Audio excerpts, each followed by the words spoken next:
Mga ka-express, isang napakalaking bomba ang sumabog sa mundo ng Philippine basketball. Hawakan niyo ang inyong mga upuan dahil kung totoo ang mga kumakalat na impormasyon ngayon, tila ba nabubuo na ang pinakamalakas na version ng Gilas Pilipinas sa kasaysayan. Sa pagbabalik ni Kai Sotto at sa posibilidad na makapaglaro bilang local player ang NBA rookie sensation na si Jared McCain. Isang bagay na nililakad na raw mismo ng SBP ay mukhang hindi lang Pilipinas ang magugulat kundi ang buong mundo ng basketball.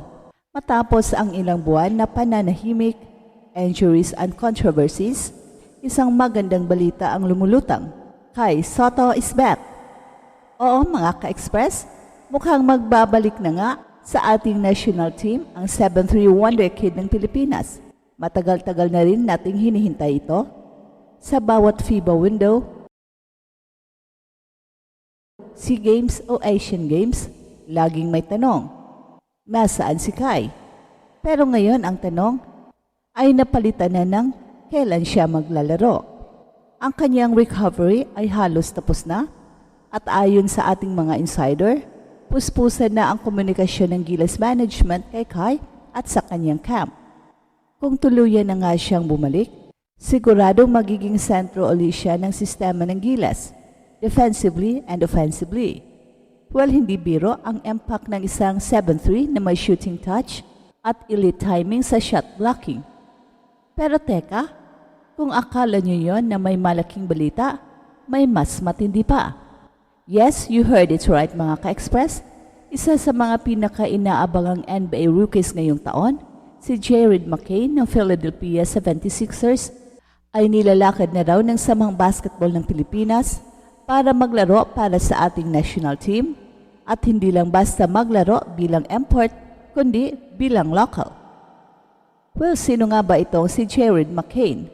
Para sa mga hindi pa familiar, siya ang leading Rookie of the Year candidate bago siya ma-injure nitong nakaraan.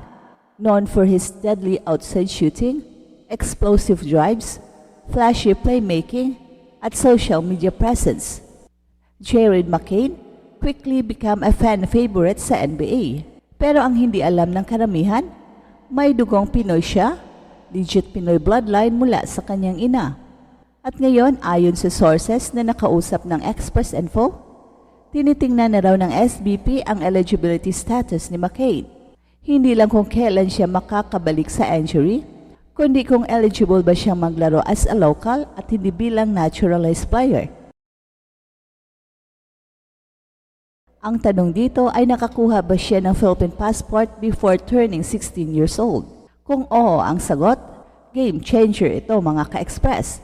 Hindi lang natin siya pwedeng isama sa lineup, pwede natin siyang ituring bilang sarili nating player. At kung sakali mang hindi, pwede pa rin siyang ituring na naturalized player. Pero syempre, mas malaki ang impact kung magiging local siya.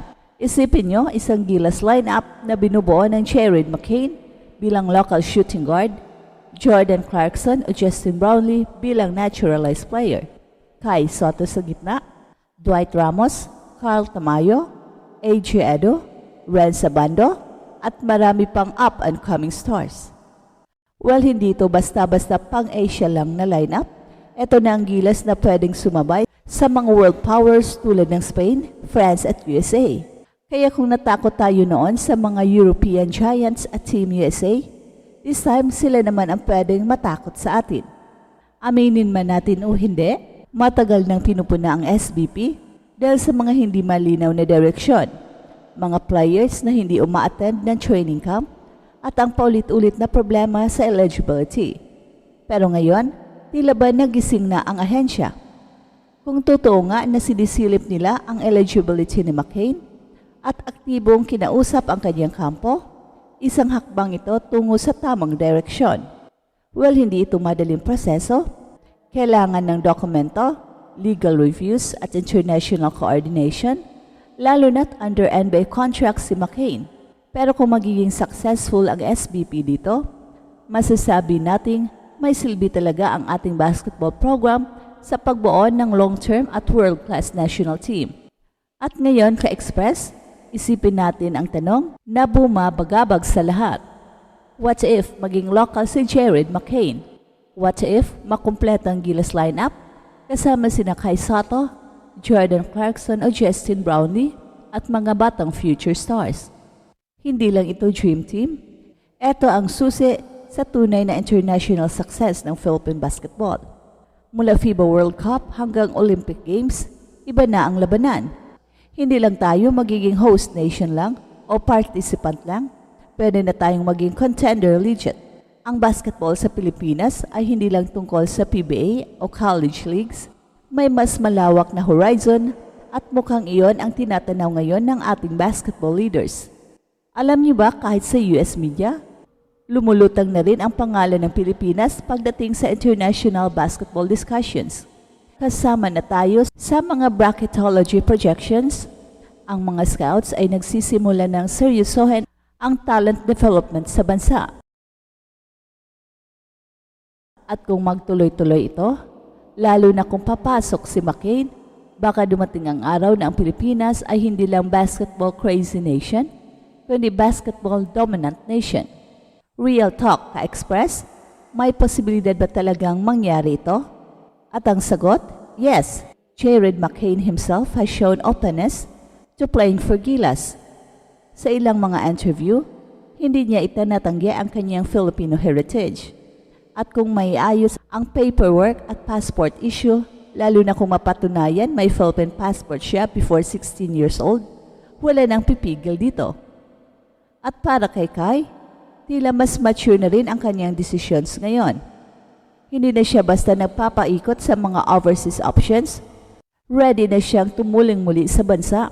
And that's what fans have been waiting for. Sa lahat ng mga pinagdaanan ng Gilas Pilipinas, mukhang sa wakas ay may liwanag na tayong natatanaw.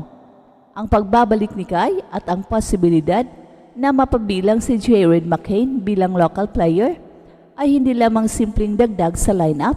Ito ay isang pahayag sa buong mundo na ang Pilipinas ay seryosong naghahanda para sa isang malakas na pagbabalik sa international stage. Hindi na tayo basta taga-subaybay lang ng mga FIBA tournaments. Handa na tayong lumaban. At hindi lang para makasabay, kundi para manalo. Ang kombinasyong McCain, Clarkson, Sotto ay tila isang panaginip para sa mga Pinoy fans, pero unti-unti na itong nagiging realidad. Kaya ka-express, ano sa tingin nyo? Dapat bang maging local si Jared McCain? At handa na ba kayo sa pagbabalik ni Kai? I-comment nyo ang inyong opinion at huwag kalimutang i-like, i-share at mag-subscribe dahil dito sa Express Info, bawat kwento, ginulat ang mundo.